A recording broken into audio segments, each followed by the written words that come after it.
Hello everyone and welcome back. Today I'll be reviewing the film By the Stream from the 2024 New York Film Festival. By the Stream is directed and written by Hong Sang-soo and stars Kim Min-hee, Kwon Hae-hyo, and Cho Young.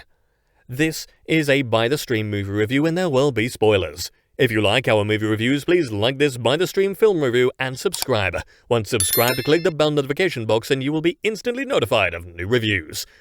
Please also consider supporting us through a channel membership or by becoming one of our patrons on Patreon at patreon.com/FilmBook. And now, the By the Stream movie review. Filmmaker Hong Sang-soo's funny and sophisticated new comedy By the Stream is a sincere and enjoyable movie from South Korea which wears its ambitions on its sleeve. This film sets out to be a character-driven comedy, and it pretty much succeeds, thanks to the two central performances that drive the story. Chock full of little moments of satisfaction, By the Stream is an elegant and humorous look at the complexities of life, and the way the film's educated characters choose to cope with them. This unique and offbeat film stars Kim Min-hee as a teacher named Jeon-nim, who reunites with her estranged uncle Suyoocheon. When she seeks inspiration in some of her skit work at the School of Higher Education, which the film is set at. Chu is a one-time esteemed director who has fallen from grace, but he still has his fans, including a female professor, Jeong, who wants to meet him. There was a professor at the school prior to Chu's arrival, but that teacher was entangled in several romantic affairs with students, as the film so interestingly reveals. The piece de resistance of By the Stream is a scene of improvised poetry set around a dining table with some of the acting students at the film's university speaking their inner thoughts. This poetry session is moderated by Chu. This extended sequence is a joy to watch as some of the younger studying performers try to discuss their lives in relation to what they set out to derive from the experience of life. One female student comes right out and says she's a freak, but through the natural poetic words that are spoken, our characters within the film develop coping mechanisms for the unconventional things that life unexpectedly throws at them. The scene itself is quite simply poetry in motion. There are many fine observations about life that the film has on display throughout. Chu's bookstore is basically just an excuse for him to appear busy, when in reality there are very few customers who frequent the store. Also, the way the characters in the movie engage in dining and drinking to cope with the unexpected detours of life feels very authentic. Chu reveals he is no longer with his wife in one of the later revelations that take place, and Jeon-nim finds herself very surprised as her uncle is not necessarily the man she once thought he was, for better or worse.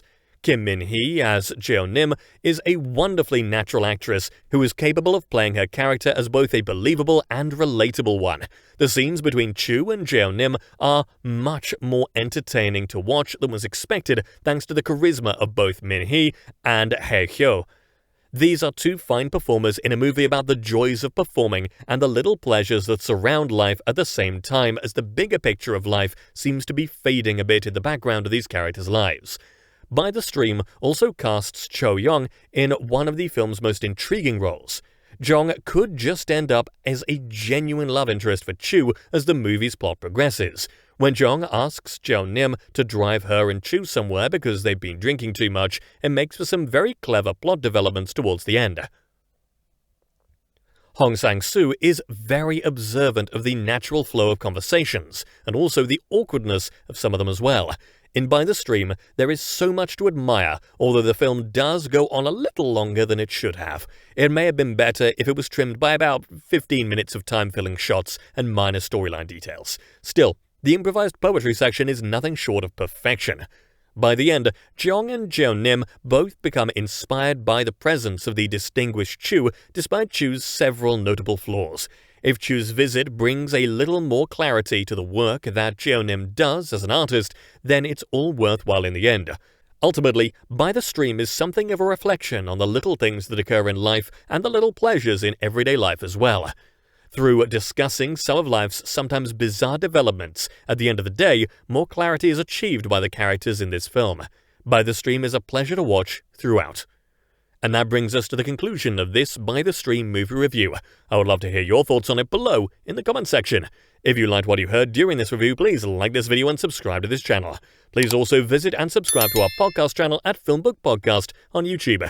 If you would like to get FilmBook's articles delivered to your inbox, sign up for our daily newsletter or download our Android FilmBook app for instant notifications. You'll find links to both in the description and on our website, FilmBook. That's film-book.com. Thanks for dropping by, and I'll see you next time.